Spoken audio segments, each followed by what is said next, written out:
అమరావతి చట్టబద్ధత YSR Congress party మావిగన్ concept. ఈ మొత్తం ఎపిసోడ్ లో వైఎస్ఆర్ కాంగ్రెస్ పార్టీ నుంచి ఒక లోపం అయితే చాలా క్లియర్ గా బయటపడింది. దాన్ని ఫ్యూచర్ లో వైఎస్ఆర్ కాంగ్రెస్ పార్టీ సరి చేసుకోవాల్సిన అవసరం కూడా చాలా క్లియర్ గా కనపడుతోంది. జగన్మోహన్ రెడ్డి ఒక ఇంటెలెక్చువల్ పొలిటీషియన్. దీన్ని తెలుగుదేశం పార్టీ వాళ్ళు అంగీకరించకపోవచ్చు. ఈ మాట ఇంటే వాళ్ళకి కోపం కూడా రావచ్చు. కానీ ఇప్పటి వరకు జగన్మోహన్ రెడ్డి తీసుకున్న ఏ ఆలోచన కూడా విఫలం కాలేదు. తెలుగుదేశం పార్టీ తన వ్యవస్థల్లోని బలాన్ని చూపించి కొన్ని అమలు కాకుండా అడ్డుకొని ఉండవచ్చు, కానీ జగన్మోహన్ రెడ్డి తీసుకొచ్చిన ఏ కాన్సెప్ట్ కూడా ఇప్పటి వరకు ఫెయిల్ కాలేదు. జగన్మోహన్ రెడ్డి మచిలీపట్నం, విజయవాడ, గుంటూరు మధ్య రాజధాని అన్న కాన్సెప్ట్ తేగానే ఆ మావిగన్ అనే పేరును పట్టుకొని తెలుగుదేశం పార్టీ విపరీతంగా ట్రోల్ చేస్తోంది. కానీ జగన్మోహన్ రెడ్డి కాన్సెప్ట్ తప్పు అని చెప్పే ధైర్యం మాత్రం చేయలేకపోతుంది. జగన్మోహన్ రెడ్డి తీసుకొచ్చిన ఈ కాన్సెప్ట్ ని పబ్లిక్ లో కనీసం న్యూట్రలైజ్ చేయలేకపోతుంది తెలుగుదేశం పార్టీ.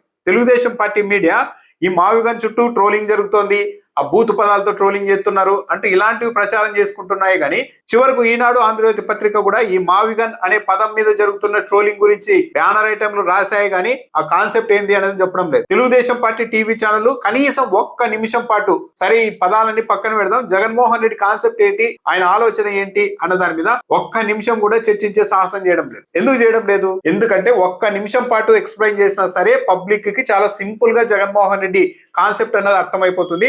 అప్పుడు అసలైన 29 గ్రామాల అమరావతికి ఇబ్బంది వస్తుందన్న ఉద్దేశంతో మొత్తం డైవర్ట్ చేస్తూ తెలుగుదేశం పార్టీ ఆ మావిగన్ అనే పదం చుట్టూ లేనిపోనివన్నీ అల్లుతూ కాలక్షేపం చేస్తోంది. పత్రికల్లో బ్యానర్ ఐటమ్లు రాసుకుంటున్నారు. ఒక విధంగా తెలుగుదేశం పార్టీ ఎంత నిస్సహాయ స్థితిలో ఉంది.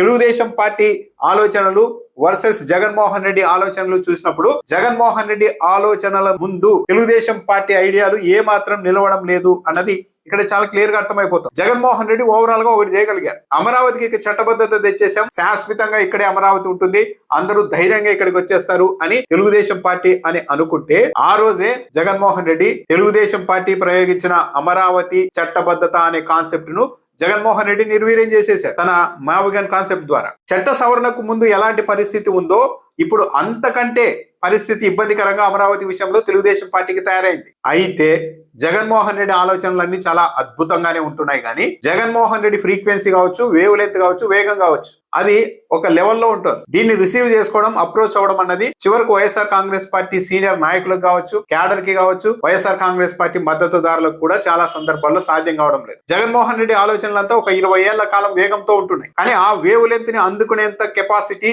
వైఎస్ఆర్ కాంగ్రెస్ పార్టీ నాయకుల్లో కావచ్చు, క్యాడర్ లో కావచ్చు, పబ్లిక్ లో కావచ్చు, మద్దతుదారులు కావచ్చు, ఆ లెవెల్లో ఉందా అంటే ఇప్పుడు అనుమానమే అనిపిస్తుంది. ఎందుకంటే జగన్మోహన్ రెడ్డి మావిగన్ అనే కాన్సెప్ట్ ను ప్రకటించిన వెంటనే ఒక 5-6 గంటల పరిస్థితిని నిశ్చితంగా పరిశీలిస్తే వైఎస్ఆర్ కాంగ్రెస్ పార్టీ తరఫున సీనియర్ నాయకులు కావచ్చు, మద్దతుదారులు కావచ్చు, అంతా ఒక సంశయాత్మక పరిస్థితుల్లో ఉండిపోయారు. జగన్మోహన్ రెడ్డి కాన్సెప్ట్ తెచ్చారు, ఇది ఎంతవరకు రైటు, దీన్ని ఎలా పబ్లిక్ లోనికి తీసుకెళ్ళాలి, దీంట్లో మంచేది చెడేది అని గందరగోళ వాతావరణాన్ని కనీసం 5-6 గంటల పాటు ఎదుర్కొన్నారు వైఎస్ఆర్ కాంగ్రెస్ పార్టీ మద్దతుదారులు. వైఎస్ఆర్ కాంగ్రెస్ పార్టీకి చాలా గట్టి మద్దతుదారులుగా పేరుండే విశ్లేషకులు కూడా కొంతమంది ఆ 5-6 గంటల్లోనే నెగిటివ్ కామెంట్ ఇచ్చేశారు. జగన్మోహన్ రెడ్డి తప్పు చేసేశారు, జగన్మోహన్ రెడ్డి రాజకీయ పార్టీగా ఇబ్బంది తెచ్చుకున్నారు అంటూ నెగిటివ్ కామెంట్ ఇచ్చేశారు. పూర్తిగా కోలుకొని జగన్మోహన్ రెడ్డి ఇచ్చిన కాన్సెప్ట్ అన్నది అద్భుతమైన కాన్సెప్ట్ అని పబ్లిక్ లోనికి తీసుకెళ్లేందుకు వైఎస్ఆర్ కాంగ్రెస్ పార్టీ రెడీ అవడానికి కనీసం 5-6 గంటల సమయం పట్టింది. ఆ లోపే కొన్ని నెగిటివ్ కామెంట్లు ఇరువైపు నుంచి వచ్చేసాయి. వాటిని ఆధారంగా చేసుకుని తెలుగుదేశం పార్టీ పత్రికలు, టీవీ ఛానళ్లు చూసారా, జగన్మోహన్ రెడ్డి మద్దతుదారులు కూడా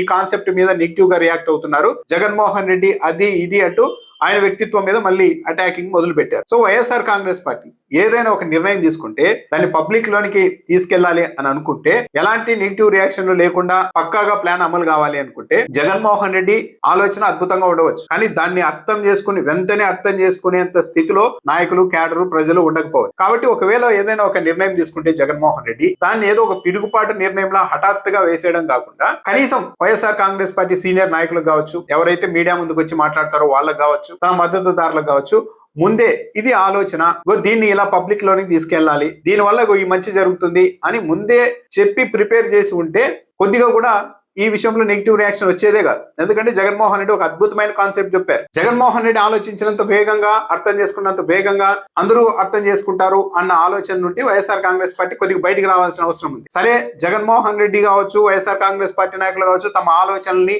ఒక ప్రెస్ మీట్ ద్వారానో బయటకు ప్రకటించడానికంటే ముందే అందరికీ లీక్ ఇవ్వడం కూడా కరెక్ట్ కాదు అన్న అభిప్రాయం ఉండవచ్చు. కానీ జగన్మోహన్ రెడ్డి ప్రెస్ మీట్ అయిపోయింది మొన్న, ఎగ్జాంపుల్ అయిపోగానే ఒక నోట్ లాంటిది వైఎస్ఆర్ కాంగ్రెస్ పార్టీ సీనియర్ నాయకులకి, అధికార ప్రతినిధులకి అందరికీ పంపించి జగన్మోహన్ రెడ్డి గారు ఈ ఉద్దేశంతో ఈ కాన్సెప్ట్ తెచ్చారు, దీన్ని మీరు ఈ లైన్ లో ప్రజల్లోనికి తీసుకెళ్ళండి, ఇలా ఎక్స్ప్లెయిన్ చేయండి, వాళ్ళ అవతల వాళ్ళు ఇలా రియాక్ట్ అవ్వచ్చు, దానికి ఇలా కౌంటర్ చేయండి అని ముందే ఒక ప్రీ ప్లాన్డ్ గా ప్లాన్ చేసుకొని వెళ్ళి ఉంటే ఈ మాత్రం గందరగోళం కూడా ఉండేది కాదు. కాబట్టి నిర్ణయాలు ప్రకటించే సమయంలో వైఎస్ఆర్ కాంగ్రెస్ పార్టీ ముందస్తు కసరత్తు, ముందస్తు ఏర్పాట్లు చేసుకోవాల్సిన అవసరం అయితే ఉందా అన్న అభిప్రాయం అయితే ఈ మావిగాన్ విషయంలో జరిగిన ఎపిసోడ్ ని బట్టి అర్థమవుతుంది. తెలుగుదేశం పార్టీ అయితే సహజంగా ఇదే చేస్తూ ఉంటుంది. చంద్రబాబు నాయుడు ఏదైనా ఒక నిర్ణయం ఉంది అంటే దాన్ని ముందే వాళ్ళకి సంబంధించిన పత్రికల్లో లీక్ వార్తగా రాయిస్తారు. సరే, అంత సానుకూలంగా ఉందంటే చంద్రబాబు ప్రకటిస్తారు. లేదు, విపరీతమైన నెగిటివ్ రియాక్షన్ వచ్చేస్తుంది అంటే మాకు సంబంధం లేదు, పత్రికలు గ్యాసిప్ రాసుకున్నాయి అన్నట్టుగా అందరితో వదిలేస్తారు. సరే, ఇంత నాటకీయంగా వైఎస్ఆర్ కాంగ్రెస్ పార్టీ చేయాల్సిన అవసరం కూడా లేదు. కానీ